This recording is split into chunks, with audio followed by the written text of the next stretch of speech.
The train ticket to somewhere gentle. The ticket appeared on a Tuesday, tucked inside a book Nora had borrowed from the library's discard pile. A field guide to mushrooms of the Pacific Northwest, 1974 edition, the spine cracked like old skin. She'd only grabbed it because the cover was green, and green had been her favorite color before she stopped having favorites. The ticket was ivory stock, thick as a wedding invitation, with edges soft as worn velvet. No barcode, no QR code, no magnetic stripe. Just a single line of embossed text in a typeface that seemed to lean slightly forward, like a man tipping his hat. One way, somewhere gentle. That was all. No date, no time, no station, no fine print about non-refundability or blackout dates or baggage restrictions. Nora turned it over. The back was blank, except for a small embossed symbol. An open hand, palm up, as if waiting to catch rain. She laughed. Then she put it in her coat pocket and forgot about it. Forgetting was Nora's superpower. She had forgotten what it felt like to sleep through the night. She'd forgotten the last time she ate a meal without checking her phone. She had forgotten her mother's voice. Not the sound of it, exactly, but the feeling of being in the same room with it. That particular warmth, like a mug of tea pressed to the ribs. What she remembered instead, the spreadsheet of her life. Rent due on the 1st, deadlines on the 3rd, 10th, 17th. The algorithm that told her which emails to answer and which to archive. The exact number of steps from her apartment door to the 734 train platform, 847, she had counted. The doctor said anxiety. The internet said burnout. Her boss said, "We're a family here," which was corporate code for your pancreas is not a protected class. So when the ticket resurfaced 3 days later, slipping out of her pocket as she fished for her Metro card, she didn't laugh. She looked at it for a long time on the grimy platform. The 734 was delayed. The man beside her was yelling into his phone about synergies. Somewhere behind the wall, a baby was crying. One way, the ticket said, somewhere gentle. The platform had 12 tracks. She had taken the same train on track 4 for 643 consecutive weekdays. Track 7 was empty. No train announced, no schedule posted. Just a wooden bench with a single splinter and a row of old-fashioned signal lights, the kind with actual bulbs, red and green and amber. A flicker, the amber light, then green, and then impossible, wrong, the kind of thing you see in the corner of your eye and explain away. A train. Not the sleek silver bullet of the commuter line. This train was old, Victorian old, gas lamp old, brass fixtures and dark wood, and windows that glowed soft gold from within, like a house at dusk where someone was waiting. No conductor appeared. Just a step and a brass handrail worn smooth by 1,000 invisible palms. Nora looked at her phone. The 734 was now delayed 37 minutes. The Synergy man was now yelling about deliverables. The baby was now screaming. She stepped onto the train. Inside, the car was empty. Upholstered seats in burgundy velvet. Little reading lamps with green glass shades. A smell of bergamot and old paper and something else. Something that made Nora's shoulders drop 2 inches without her permission. She sat. The train moved. No lurch, no jolt, just a gentle sway like a hammock in a breeze. Through the windows the city slid past. First the glass towers, then the brick warehouses, then the suburbs with their identical lawns, then nothing. Fields, trees, a river, then more trees than she had ever seen in one place, dense and dark and green. She should have been terrified. She wasn't. The train stopped at a platform that looked like a postcard from a country that didn't exist. A tin roof, a bench with a sleeping cat. A hand-painted sign, Halcyon, Pop 312. Beneath it someone had added in smaller letters, give or take. Nora stepped off. The train pulled away without a sound, dissolving into mist before it reached the bend. The cat opened one eye, judged her uninteresting, and went back to sleep. Halcyon was a town that seemed to have been designed by someone who had studied sorrow and decided to build its opposite. Not loud joy, nothing so exhausting. just a gentle, persistent kindness in the architecture. The sidewalks were wide enough for two people to walk arm in arm. The street lamps were low and warm. Every few blocks a bench faced a garden instead of a road. Nora walked. She didn't know where she was going. She had never not known where she was going. It felt like taking off a pair of shoes that had been 3 sizes too small for her entire life. She passed a bakery. The window displayed a single loaf of bread, perfectly round, with a cross scored into its top. A small sign said, "Take what you need, leave what you can." Inside, a woman with flour on her apron was reading a book. She looked up, smiled, and waved. Not a come-by-something wave, a "hello, I see you, you're welcome here" wave. Nora kept walking.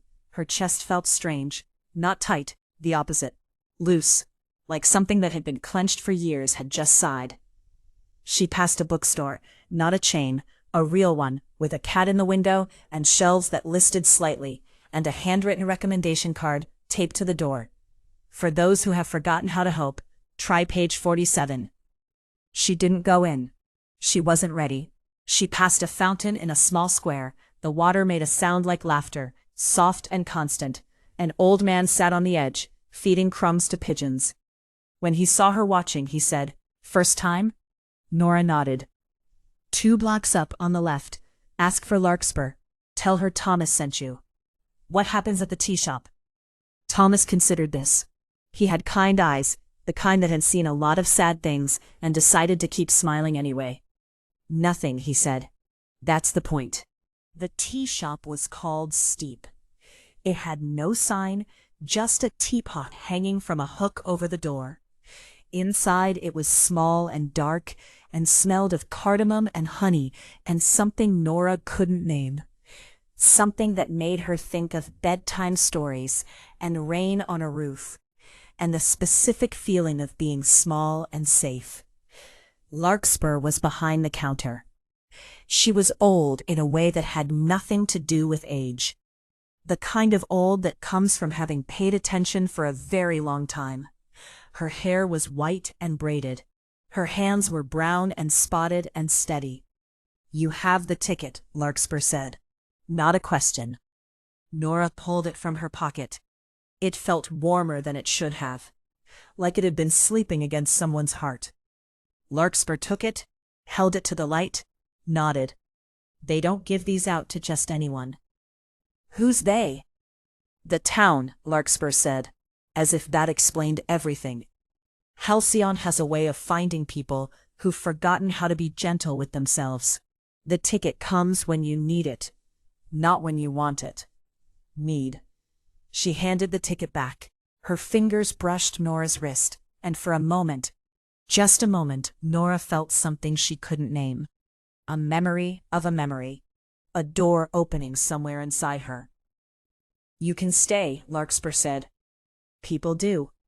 Or you can go back. The train runs when it runs. No schedule. You'll know when it's time." "What if I don't want to go back?" Larkspur smiled. It was the kindest smile Nora had ever received. "Then you won't." She stayed. Not forever, she didn't know that yet. But she stayed for the afternoon. She drank tea that tasted like thunderstorms and summer.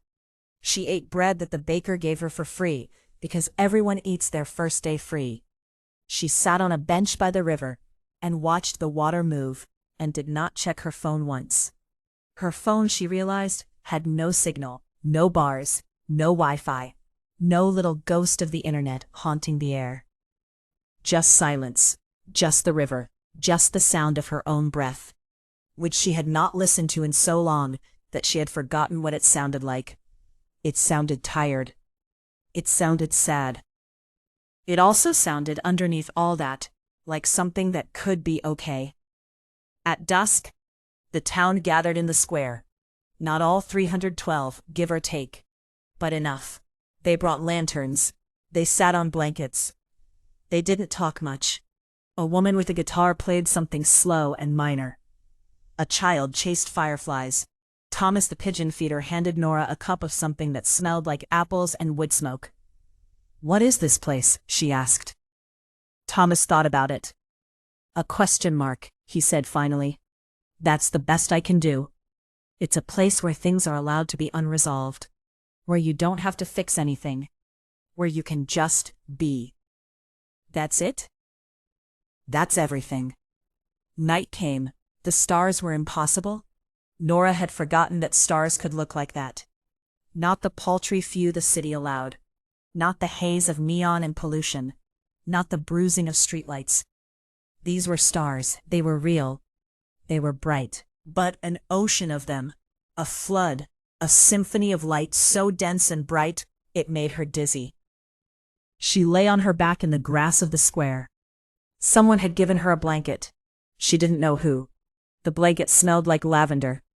She thought about her apartment, the dishes in the sink, the emails she had been avoiding, the therapist she had stopped seeing, the mother she hadn't called.